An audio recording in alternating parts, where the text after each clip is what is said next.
पुण्य पाप प्रतिदिन जीवन में हम जो कुछ भी कर रहे हैं वो दो रूपों में होता है, या तो शुभ रूप या अशुभ रूप।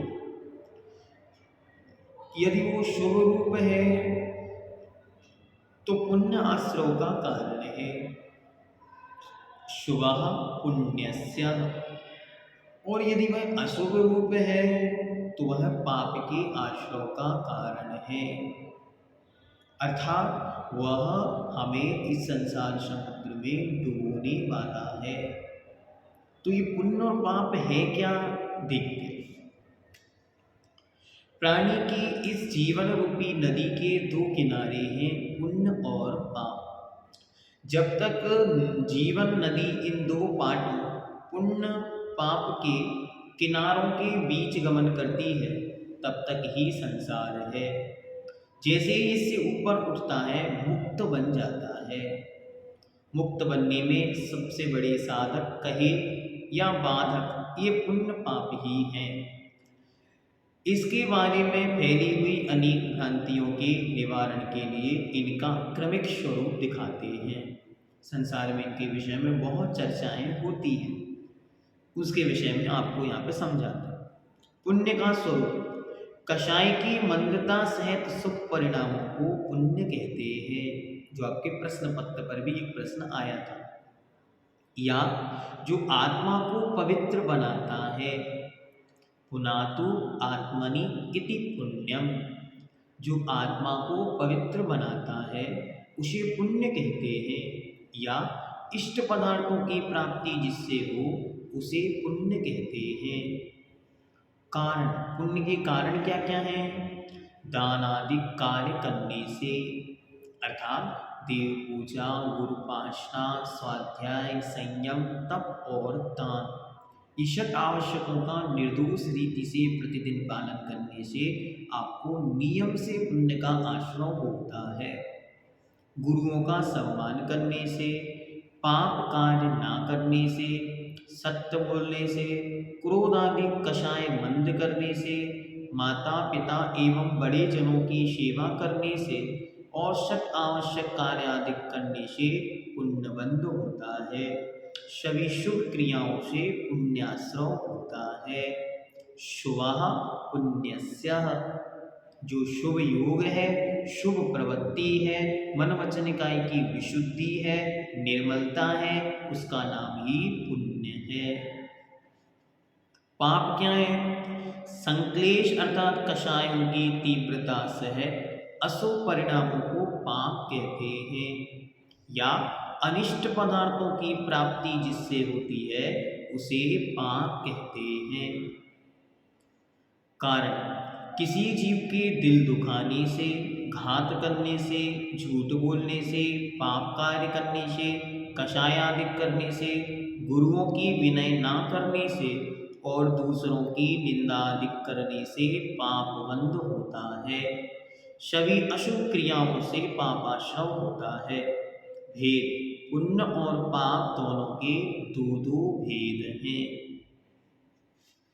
पुण्यानुबंधी पुण्य, पापानुबंधी पुण्य। देखते, पुण्य का अनुबंध कराने वाला पुण्य, अर्थात पुण्य के माध्यम से पुण्य का अर्जन। जैसे दान आदि देना। प्रथम तो दान के उदय से धन मिला, फिर उसको धर्म कार्यों में लगाना। पुण्यानुबंधी पुण्य, पुण्य का अनुबंध कराने वाला पुण्य। पूर्व पुण्य के उदय से आज वर्तमान में धन दौलत संपत्ति सब कुछ प्राप्त हुई, अब उसका सदुपयोग कर रहा है, अच्छी जगह लगा रहा है, तो पुनः फिर पुण्य का आश्रय करके, पुण्य का बंध करके फिर पुण्य भोगने में आएगा। ये कहलाता है पुण्यानुबंधी पुण्य। जैसे आप सब जो स्वाध्याय कर रहे हैं ये पुण्यानुबंधी पुण्य है। किसी को बीमारी हो जाए, रोग हो, दुख हो, तकलीफ हो, सासू माँ लड़ती हो, घर में क्लेश हो, लड़ाइयाँ चल रही हो, मानसिक भी विक्षिप्तता हो, तो कैसे पढ़ाई लिखाई होगी? कोई नहीं पढ़ पाएगा। तो ये सब चीज़ों से हमको अनुकूलता मिली, इसलिए हमने स्वाध्याय में प्रवृत्ति की। तो ये कहलाता है पुण्यानुबंधी पुण्य, जो पुण्य का अनुबंध करा रहा है। ये जो वर्तमान में आप स्वाध्याय की प्रवृत्ति में जुड़ गए, ये आपको भविष्य में केवली शुद्ध केवली पद तक प्रदान कर सकता है। पापानुबंधी पुण्य, पाप का अनुबंध कराने वाला पुण्य, अर्थात पुण्य के माध्यम से पाप का अर्जन। जैसे कोई राजा पुण्य के प्रभाव से राजा बना, परंतु राजा बनकर भी पापादिक बुरा कार्य करता है, वह पापानुबंधी पुण्य है। पुण्य तो बहुत लेकर आया, लेकिन उस पुण्य का सारा दुरुपयोग किया, तो अब वो क्या करेगा?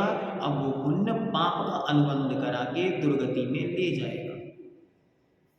पाप के दो भेद, पापानुबंधी पाप और पुण्यानुबंधी पाप।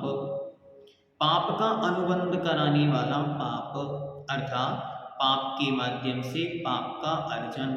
जैसे भिखारी पाप कर्म से भिखारी बना और यहाँ भी पाप कर्म करके पाप ही बांधे, यह पापानुबंधी पाप है।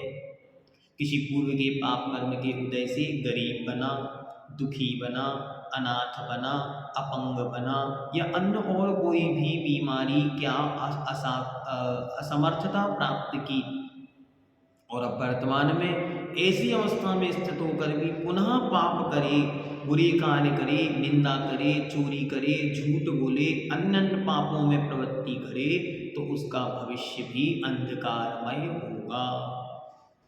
पुण्यानुबंधी पाप, पुण्य का अनुबंध कराने वाला पाप, अर्थात पाप के माध्यम से पुण्य का अर्जन। जैसे मंदिर की सुरक्षा के लिए शस्त्र आदि चलाना, यह पुण्यानुबंधी पुण्य है। ये पुण्यानुबंधी पाप है। कार्य तो पाप का किया, लेकिन उससे पुण्य का अनुबंध होगा। पाप पुण्य पाप का फल। कुछ आचार्य पाप को लोहे की बेड़ी एवं पुण्य को सोने की बेड़ी बताकर एक समान मानते हैं। यद्यपि यह सत्य है, फिर भी पुण्य परंपरा से मोक्ष में कारण है, जबकि पाप नियम से दुर्गति में कारण है। पुण्य से जहाँ उच्च पद, धन संपदा, ऐश्वर्य की प्राप्ति होती है, वहीं पाप से लोक निंद कुल में जन्म लेना पड़ता है। इसीलिए पाप से पुण्य श्रेष्ठ है। यद्यपि आध्यात्मिक ग्रंथों में भगवान कुंद देव आदि महास्वामियों ने आध्यात्म की पराकाष्ठता की स्थिति में ये आपके सामने स्पष्ट किया कि पुण्य और पाप दोनों बराबर हैं, ये दोनों ही संसार में बंधन है। फिर भी दोनों बंधन होते हुए भी पाप से पुण्य अनंत गुना श्रेष्ठ है। क्यों? पाप से तो नियम से दुर्गति होगी, कल्याण के मार्ग खुले, कोई गारंटी नहीं, लेकिन पुण्य के प्रभाव से परंपरा से मोक्ष की प्राप्ति संभव है। आचार्यों ने लिखा, पुण्य फला अरिहंता, पुण्य का फल अरिहंत अवस्था है। इसलिए पुण्य की बहुत अच्छी तरह समझकर कि किस प्रकार हमको प्रवृत्ति करनी है।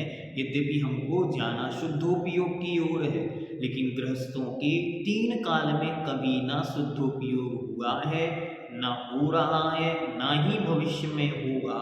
ऐसा जो सुखचंद महाराज ने ज्ञान आर्णव आदि ग्रंथों में लिखा, उसे जानकर हमें हमारा चित्त निरंतर पापों से बचाकर पुण्य कार्यों में लगाना चाहिए।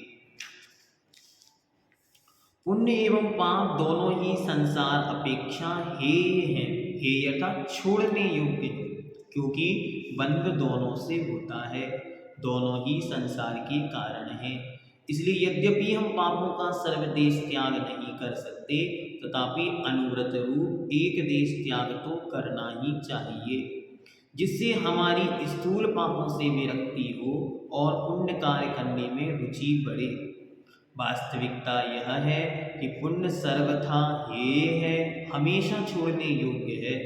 पुण्य कथंचित हेय है और कथंचित उपादेय है, अर्थात हम ग्रस्तों के लिए तो उपादेय, उपादेय मतलब ग्रहण करने योग्य है, और शुद्धोपयोगी मुनियों के लिए हे अर्थात छोड़ने योग्य है। तथा उपाधि शुद्धोपयोग कषाय रहित परिणाम सर्वथा उपादेय है। अतः हमें कषायों की मंदता रखते हुए पापों का एक देश त्याग करके जब तक ग्रस्त अवस्था है तब तक अनुव्रतों को तो अवश्य धारण करना चाहिए, और भविष्य में महाव्रतों को धारण कर शुद्धोपयोग की भावना आनी चाहिए। यही भावना भाई कि हमको शुद्धोपयोग की उपलब्धि जब तक नहीं होती तब तक मैं पापों से बचूं, पुण्य कार्य में लगा रहूं, और जैसे ही निर्गंत परम दिगंबर महामुनि मुद्रा हमको उपलब्ध होगी, शुद्धोपयोग में हम लीन होंगे, तो स्वतः ही पाप पुण्य दोनों से अपने आप ऊपर उठ जाएंगे। कुछ लोग पुण्य और पाप समान है ऐसा कह के पुण्य कार्यों की, शुभ कार्यों की निंदा करते हैं। नहीं, ये गलत है, ऐसा नहीं करना चाहिए। जब तक हम शुद्धोपयोगी नहीं हैं तब तक पुण्य ही सब कुछ है ऐसा मानकर उस पुण्य की सेवा अर्थात उस पुण्य की अर्जन वाले कार्यों में अपनी प्रवृत्ति लगानी चाहिए, और निरंतर इस कार्य को करते रहना चाहिए। पुण्य की क्रियाएं आचार्य भगवंत विद्यासागर जी महर्षि राज एक ही मंत्र देते हैं। जब भी कोई जाता दीक्षा की बात करे, व्रत की बात करे, प्रतिमा की बात करे, कुछ भी बात करता है तो वो कहते हैं पुण्य बढ़ाओ, पुण्य गाढ़ा करो। तो ये आप लोगों को भी अपने जीवन में सूत्र के रूप में रखना है कि हमें अपने जीवन में पुण्य बढ़ाना है। पुण्य के बल पर ही तो सब कुछ मिलना है, और पाप के उदय में ही सब कुछ डूब जाना है। इसलिए पुण्य पर अच्छी तरह भरोसा करके समझकर इन तत्वों के विषय को और निर्णय करना